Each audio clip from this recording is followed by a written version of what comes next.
이강인 선수의 고향에 위치한 인천 유나이티드 경기장. 프랑스 방송팀 중 한 명이 다급한 목소리로 감독님에게 말하고 있습니다. 그 소리를 들은 일행들은 서로 당황한 듯 마주보고 어찌할 바를 모르고 있는데요. 불같이 화를 내던 감독님은 곧 공항에서 걸려온 전화 한 통을 받습니다. 그 옆에 있던 수십 명의 외국인들도 놀라운 표정을 감추지 못하고 있습니다. 과연 이 프랑스 방송국 촬영팀은 대체 무슨 일이 있었길래 다툼이 벌어지게 된 걸까요?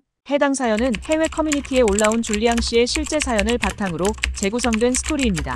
감동 스토리는 수익금 10%를 어려운 아이들을 위해 기부하고 있으니 많은 시청 부탁드립니다. 그럼 오늘의 감동 스토리 시작합니다. 그 전에 잠깐 구독과 좋아요, 알림 설정은 무료. 꼭 부탁드릴게요. 안녕하세요. 저는 프랑스의 한 스포츠 방송사 PD로 근무하고 있는 줄리앙입니다. 저는 스포츠 쪽에서도 축구를 주로 다루고 있는데요. 최근 한국 축구 선수들이 유럽 5대 리그에서 엄청난 활약을 보여주며 이름을 알리고 있습니다. 그래서 저희 방송사에서는 한국 선수 특집 프로그램을 기획하여 한국 현지에 가서 직접 촬영할 방송을 계획하게 되었습니다. 2년 전 프리미어리그에서 득점왕을 차지했고 이번 시즌도 20경기 12골로 3위를 달리고 있는 토트넘의 주장 손흥민 선수, 20경기 10골로 프리미어리그 득점 랭킹 6위를 달리고 있는 울버햄튼의 코리안 황소 황희찬 선수, 최근 발롱도르 22위를 차지하며 전 세계 수비수 중에 가장 높은 위치에 있는 바이에른 뮌헨의 괴물 센터백 김민재 선수,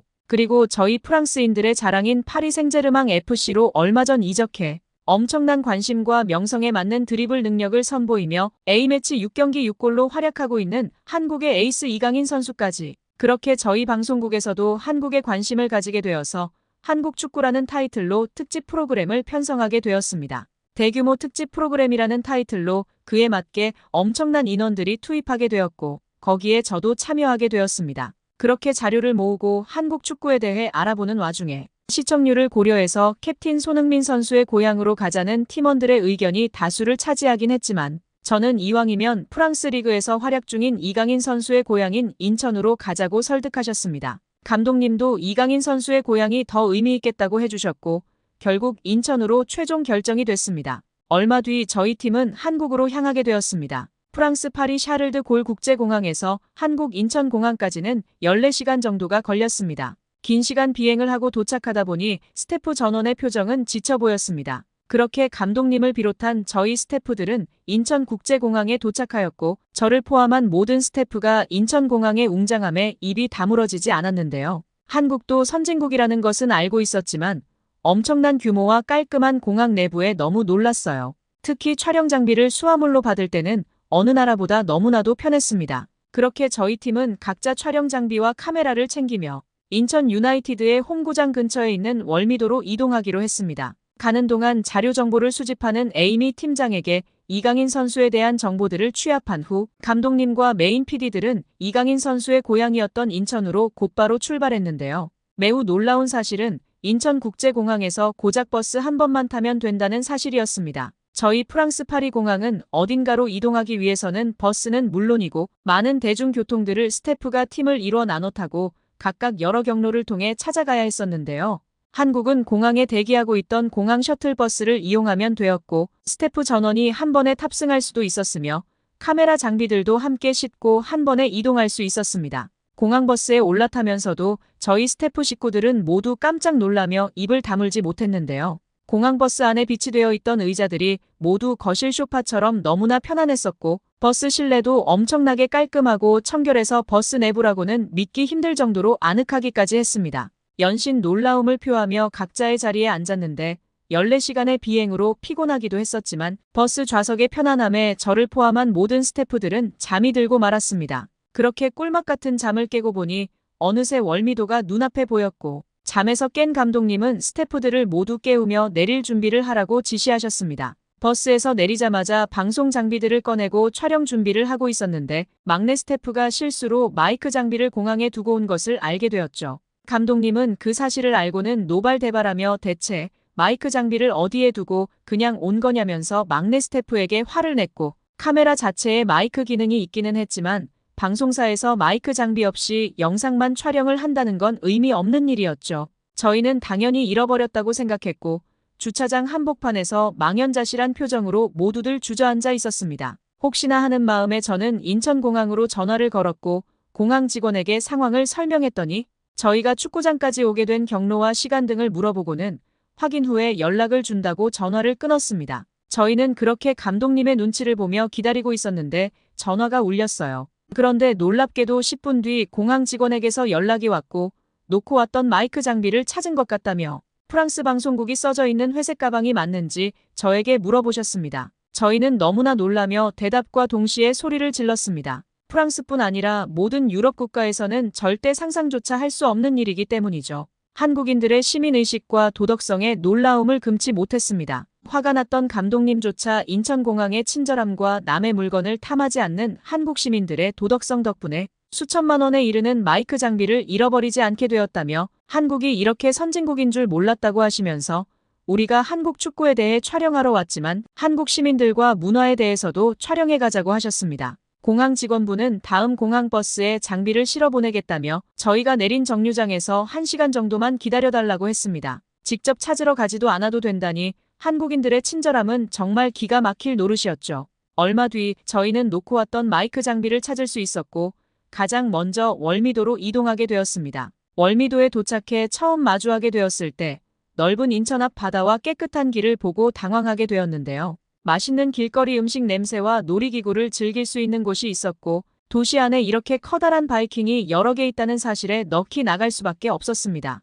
프랑스는 해만 저물어도 심각한 범죄들이 들끓었고 때로는 그런 범죄자들의 아지트로 활용되기도 해서 일반인들이 감히 해가 저물면 찾아갈 수 없는 공간인데 한국은 남녀노소 구분하지 않고 시민들이 즐거운 시간들을 보낼 수 있는 바닷가 공원이었던 겁니다. 감독님은 파리 생제르맹의 이강인 선수가 태어난 고향이었던 인천의 월미도를 비롯해서 먹거리가 풍부한 차이나타운과 송도 국제도시까지 방문했고 연신 카메라에 담아내는 데 집중했습니다. 송도는 국제도시답게 고층의 아파트들 사이로 대형 공원이 여러 개 형성되어 있었고 도시와 자연이 어우러진 환경과 한국이 가진 기술력 그리고 시민들의 의식까지 카메라에 담아 우리 프랑스에서 집중 조명하게 되면 프랑스 사람들도 감명받으며 한 단계 발전할 수 있는 계기가 될 것이라며 열정적으로 인천의 모든 동네를 카메라에 담자고 했습니다. 한국에 와서 건물에 놀라고 문화에 놀라고 음식에 놀라고 놀라움의 연속이었어요. 그렇게 인천에서의 촬영을 성공적으로 마치고 저희는 서울시청에 예약한 숙소로 이동했습니다. 촬영팀 중에 한 직원이 예전에 서울에 방문했던 적이 있다는 말에 한 번이라도 가봤던 곳으로 숙소를 잡게 되었던 것이었죠. 그렇게 저희는 숙소 앞에 도착한 순간 저뿐만 아니라 스태프 전원은 서로 얼굴을 마주보며 입을 다물지 못하고 놀라워하고 있었는데요. 감독님은 저희에게 다가와 지금 여기가 우리가 지낼 호텔이 맞냐면서 경악한 표정으로 호텔을 바라만 보고 있었습니다. 그런데 바로 그 순간 호텔 직원으로 보이는 한국 사람이 저희에게 다가오시더니 호텔 안으로 들어오시라며 안내해 주었습니다. 호텔에 들어서면서도 저희는 연신 감탄하게 되었는데요. 호텔 대리석 바닥은 호텔 외관과 흡사한 디자인의 세련된 모양으로 만들어져 있었고 건물 내부 전체가 엄청 세련되면서 현대적인 모습을 하고 있었습니다. 스태프들은 호텔의 현대적인 모습에 좋아하면서 촬영을 온 건지 호강을 하러 온 건지 모르겠다며 서로 미소 짓기 바빴는데요. 스태프들은 각자 객실을 배정받아 객실로 모두 이동했고 그렇게 얼마 지나지 않아 저희는 다시 호텔 로비에서 스태프들과 저녁 식사를 하기 위해서 모였는데요. 그런데 로비에 모인 스태프들의 표정에는 당황한 기색들로 가득 찼었습니다. 호텔인데 꼭 와인바에 온 것 같은 느낌이라고 했고 또 어떤 직원은 미술품이 가득한 전시회장 같은 모습을 하고 있다고 했습니다. 그때 감독님은 갑자기 로비 카운터로 가더니 카운터 호텔 직원과 이야기를 나눴고 다시 저희에게 돌아와서는 촬영 허가를 받았으니 저녁 식사를 하고 돌아와 객실을 영상에 담자고 하셨습니다. 그래서 저와 감독님은 고민 끝에 한국 문화 촬영에 음식을 함께 담아가 보자며 직원에게 제일 맛있는 한국 음식점을 소개시켜달라고 했어요. 그랬더니 시청 근처에 비빔밥집을 추천해 주더라고요. 그렇게 저희는 저녁 촬영으로 비빔밥집을 촬영하러 가기로 했죠. 도착했는데 저희가 알던 현대적인 한국의 건물과는 너무나도 달랐어요. 묘하게 고급지지만 아무리 봐도 옛날에 지어진 마치 흙을 베이스로 지어진 건물이었어요. 저희는 처음에 잘못 봤나 싶어 주소를 다시 검색해보니 그 집이 맞더라고요. 반신반의로 저희는 내부로 들어갔어요. 그런데 외부와 달리 내부는 정말 고급스럽고 건물에서 나는 냄새조차 마치 자연에 온 것처럼 청량하더라고요. 그래서 저희는 식당 사장님께 이 건물은 한국에서 보던 것과 형태가 많이 다르더라고요 라고 물어보니 식당 사장님께서 웃으시며 많이 다르죠라며 말씀해 주시더라고요. 이 건물은 과거 한국에서 지어지던 방식의 한옥이라고 하더라고요. 한옥은 자연과 친화적인 재료로 만들어져 한국의 대표적인 건축 문화라는 것을 듣자 현대적인 것과는 또 다른 아름다움이구나 라고 생각했어요. 그리고 자리에 앉아 식당 메뉴판을 가져다 달라고 했는데 메뉴는 하나밖에 없다고 말씀하시더라고요. 저희 촬영팀은 비빔밥을 주문하였고 메뉴가 나오기까지는 불과 3분밖에 걸리지 않았어요. 저희 프랑스에서는 식당에 가면 메뉴가 하나 있는 곳은 찾아볼 수 없으며 아무리 패스트푸드점에 가더라도 주문한 음식이 나오는 시간은 빠르게 나와야 10분 정도 소요되거든요. 그리고 나온 비빔밥을 봤는데 음식의 형태가 마치 미술 작품을 한 것처럼 여러 가지 채소, 고기, 계란, 나물 등 여러 재료가 모여 마치 그림을 그린 듯한 색감을 연출하는데 영상에 담기에는 너무나도 아름답고 훌륭했어요. 이렇게 미적 감각이 돋보이는 전통 음식은 전 세계적으로 찾아봐도 절대 흔치 않거든요. 그렇게 촬영을 마치고 모든 스태프들이 식사를 하기 위해 비빔밥을 주문해서 맛을 보는데 여기저기서 감탄의 소리가 연신 들렸어요. 입안에서 각종 재료들이 씹는 재미와 신선함이 느껴지는 맛에 한국 고추장의 활용정점까지 그렇게 순식간에 비빔밥을 다 먹으니 사장님께서 후식이라며 식혜라는 음료를 주시는데 물 위에 밥알이 둥둥 떠다녀 식혜라는 음식에는 거부감이 생기더라고요. 그런데 사장님께서 믿고 먹어보라는 말씀에 식혜를 한 입 먹었는데 음료가 보기에는 쓴맛이 날 줄 알았는데 상당히 달콤하면서 중독적인 맛이더라고요. 그렇게 한국 음식에 대한 촬영과 맛있는 경험을 했어요. 감독님께서 음식은 촬영하였으니 관광지에 대해서 촬영하고 싶다고 하셔서 저희는 회의 끝에 바로 위쪽에 위치한 광화문이라는 곳을 촬영하기로 하였습니다. 그렇게 광화문에 도착하였는데 그날 마침 행사가 있었는지 수많은 인파가 몰려 있더라고요. 무슨 일인지 궁금하여 시민들에게 인터뷰를 요청해봤는데 한국은 다 좋은데 정치인들이 문제라며 자기들은 집회를 하고 있다고 하더라고요. 그래서 저희는 어쩔 수 없이 대기를 하고 있었는데 1시간 정도 기다린 끝에 저희 입장 시간이 되었고 들어서자마자 저희는 광화문이라는 곳을 카메라에 담았습니다. 현대적인 건물들 사이에서도 이런 문화재가 자리 잡고 유지되고 있는 점이 놀라웠어요. 저희도 많은 문화재가 있지만 또 다른 한국적인 느낌을 받아서 새로웠어요.